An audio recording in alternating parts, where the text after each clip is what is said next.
จ้าสวัสดีงามๆสวัสดีสุขคนได้จ้าเด้อ Everybody hello welcome to my channel Asian Mama USA welcome you I'm here again today I'm eating papaya salad with papaya salad noodles and salmons in there it looks of course it's gonna be spicy you guys always eating spicy stuff I got some lettuce I got some beans radish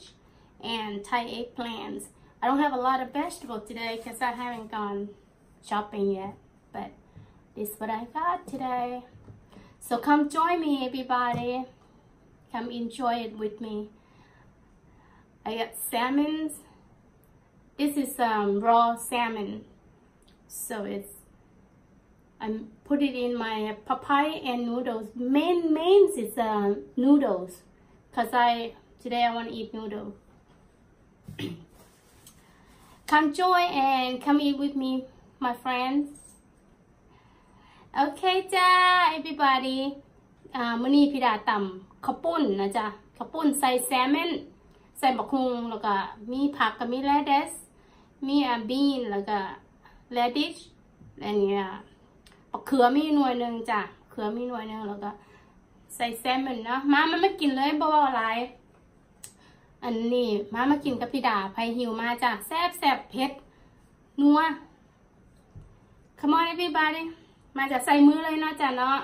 พี่ดาขอใส่มือเด้อ Eat with my hand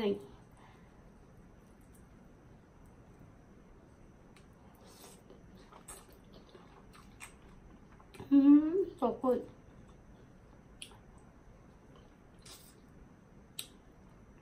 yeah.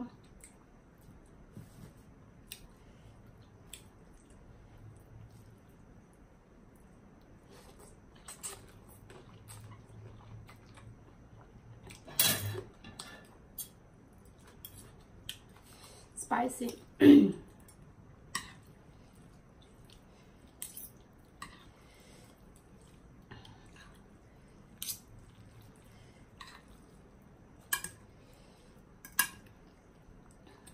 come on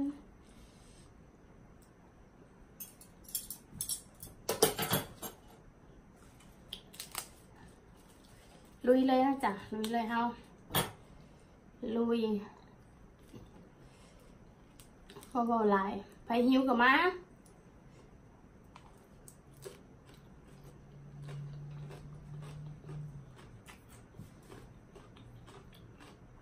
ไม่ว่าพี่ดาบ่เอิญเนาะ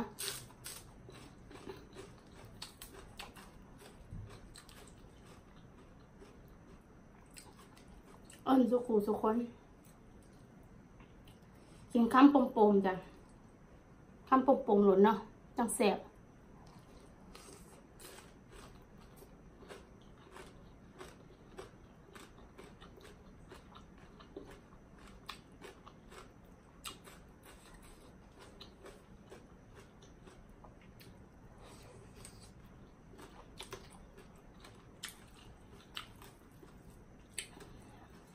รู้หรอ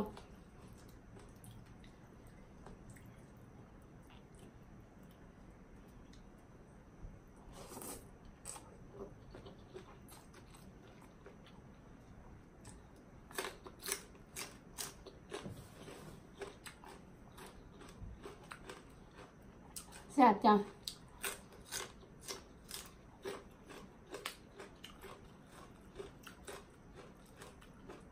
เมื่อนั้นไปล่องเรือม้วนห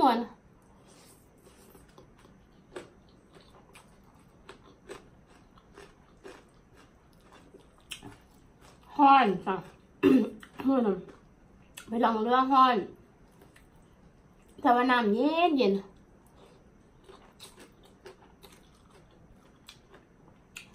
ห้อนอย่างนั้นเลยกะกระโดดลงน้ำ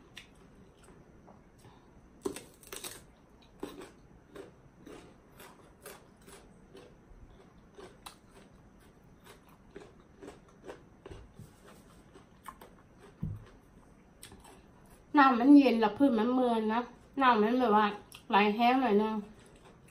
ล่มล่มลุกคุกคานอยู่ในน้ำขาพี่ดาซ้ำเบิดแต่มวน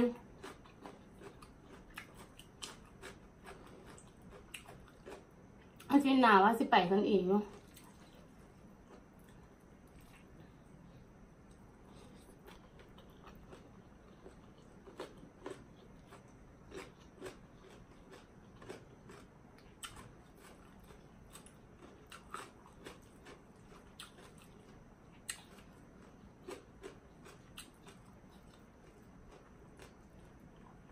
แซลมอน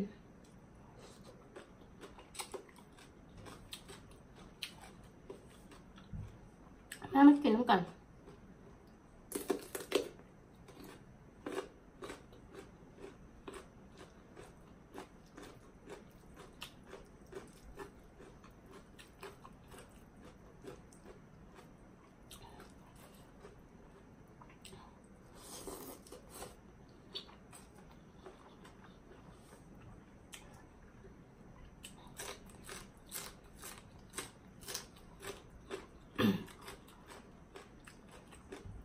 เมื่อตอนนี้เราจะถั่ว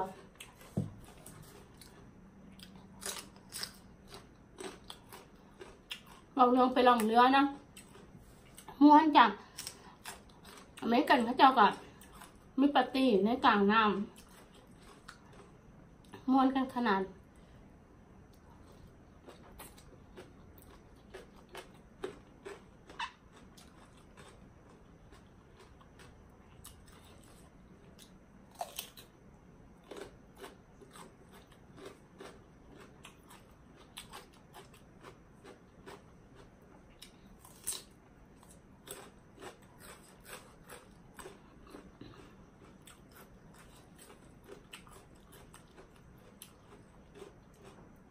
หนึ่งคำปมๆจ้ะ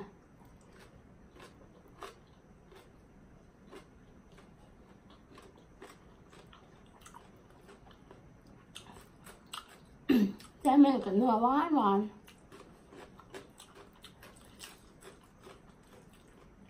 พี่ดาตำพี่ดาใส่น้ำมะขามน้ำ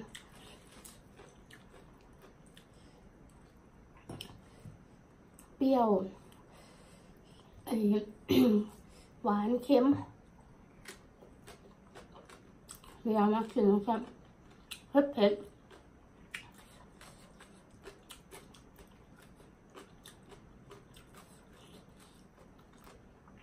แซลมอน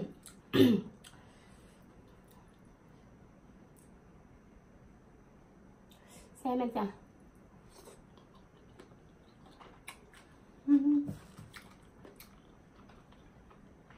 สุดยอด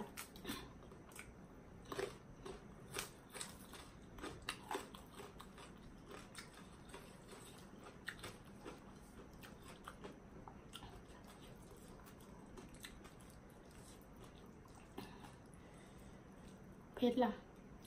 ใส่ดอกพริกอัน40 กว่าหน่วยเอาคำปมๆ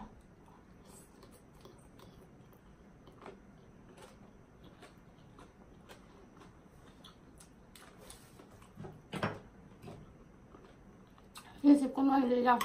ผสมมันพริกแห้งกับพริกสดเอาผสมกันเผ็ดดีขนาด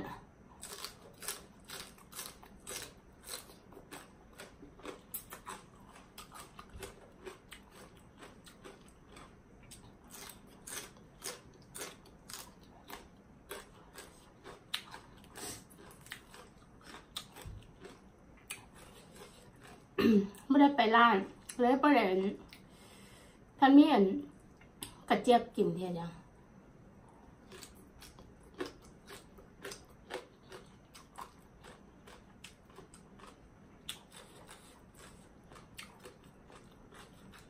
วันเสาร์ผมมั้งก็เสียไป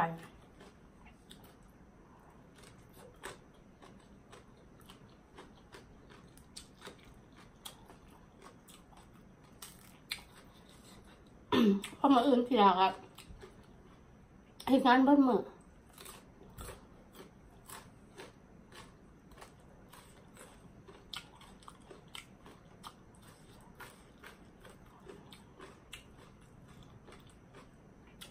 งานสิกะบางครั้งไม่เวลาไม่ใส่หรอกถ้าทำงานหมดมือไม่มีเวลาไปใส่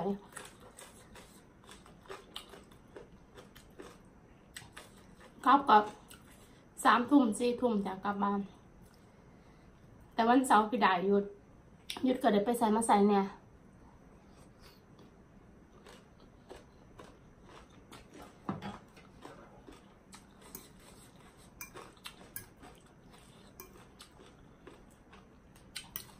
แซ่บจัง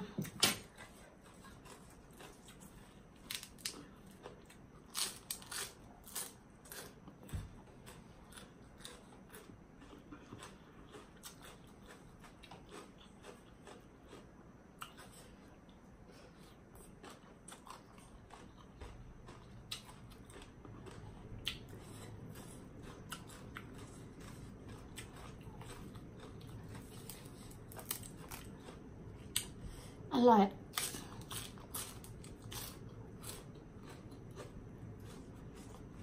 ส้มตำมันนัว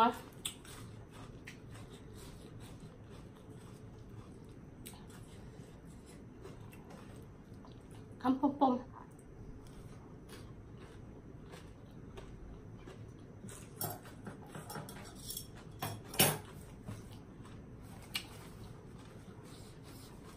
ปากของกว้าง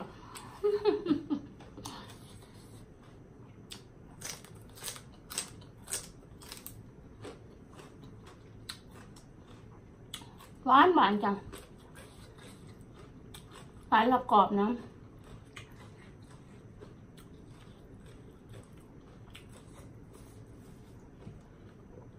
อยากกินยำวุ้นเส้น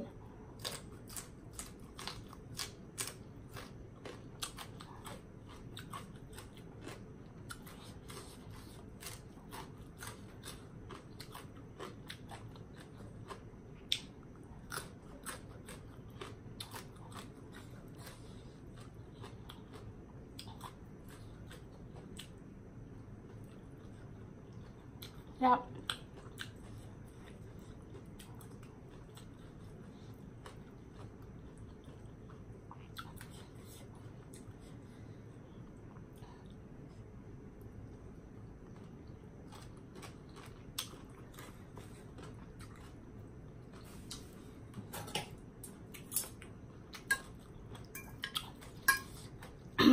แล้วหน่อยนึงพี่ดาจะไปแล้วจังพอกันคลิปหน้านะจ๊ะเนาะมันค่อยคุยกันเผ็ด เผ็ดพอกันคลิปหน้านะจ๊ะเนาะ I will see you guys next time right now I'm gonna go see you guys later bye จ้ามาพอกันอันนี้ให้สุขุสุขคนมีความสุขสุขุสุขคนได้จ้าอย่าเก็บอย่าไข่แล้วก็ให้ร่ำรวยสุขุสุขคนได้จ้า We'll see you bye